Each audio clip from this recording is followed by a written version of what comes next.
Haverá quem proponha para a vida um sentido. Qual o sentido da vida é uma pergunta recorrente. E é claro que o sentido pode ter a ver com direção ou com significado. A dificuldade é tão grande tanto para um quanto para outro.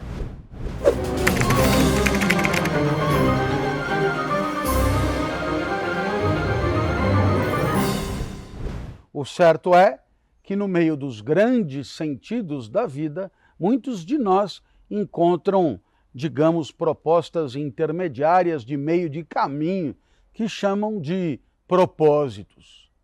E aí, em função de um propósito, a gente vai definindo aquilo que convém fazer e tirando da frente aquilo que não serve a esse propósito. Claro que se o propósito for grandioso e der conta de toda a vida, podemos passar toda a vida atrás desse propósito, como talvez tenha sido o caso dos que buscaram a harmonia com o cosmos, inspirados pelo pensamento antigo, daqueles que buscaram agradar a Deus porque se disseram tementes a Ele, e agradar a Deus pautou a vida do começo ao fim.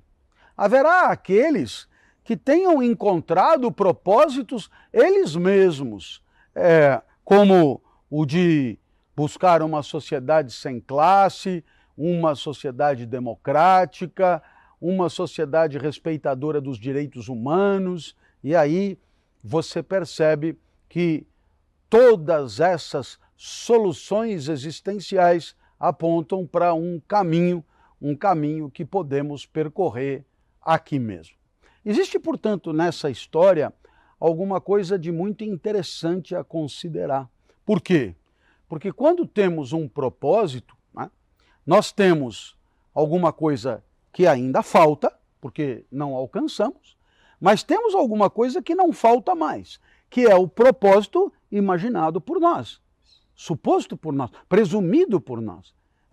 Podemos imaginar nós, na situação de vitoriosos, antes da vitória. Não há ainda nenhuma vitória, mas já há uma suposição, uma imaginação, uma cogitação a respeito. Então perceba esta dualidade. Em todo propósito há uma presença e uma ausência. Pois muito bem, qual é a graça de haver uma presença e uma ausência? É que há um desfocamento. Há um desfocamento.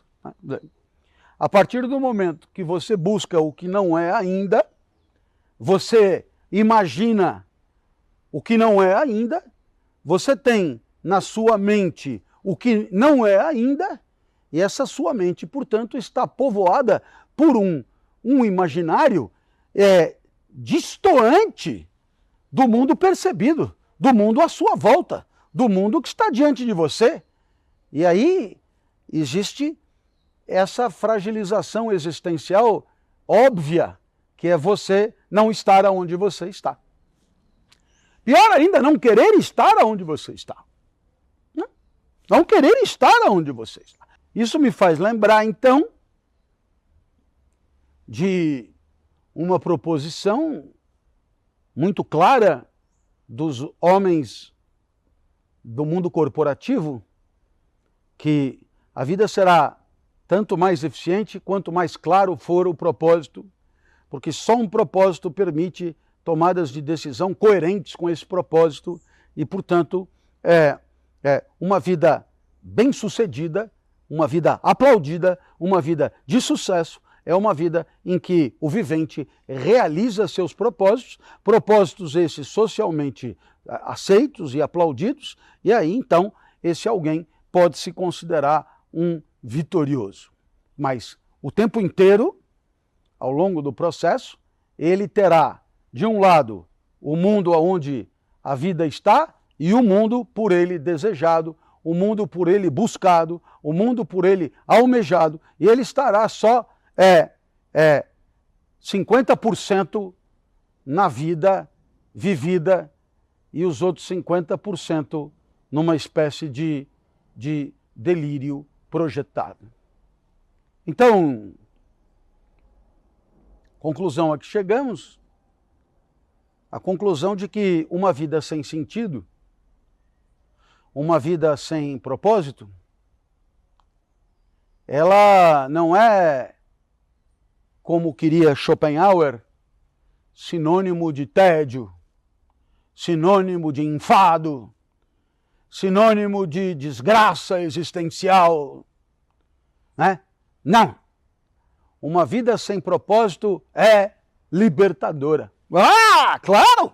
Claro que é libertadora. Porque se você passa a vida inteira querendo alcançar um propósito, você escravizou a vida toda em nome desse propósito. Quando não há propósito, você liberou a vida imediata, inclusive para vivê-la a 100%.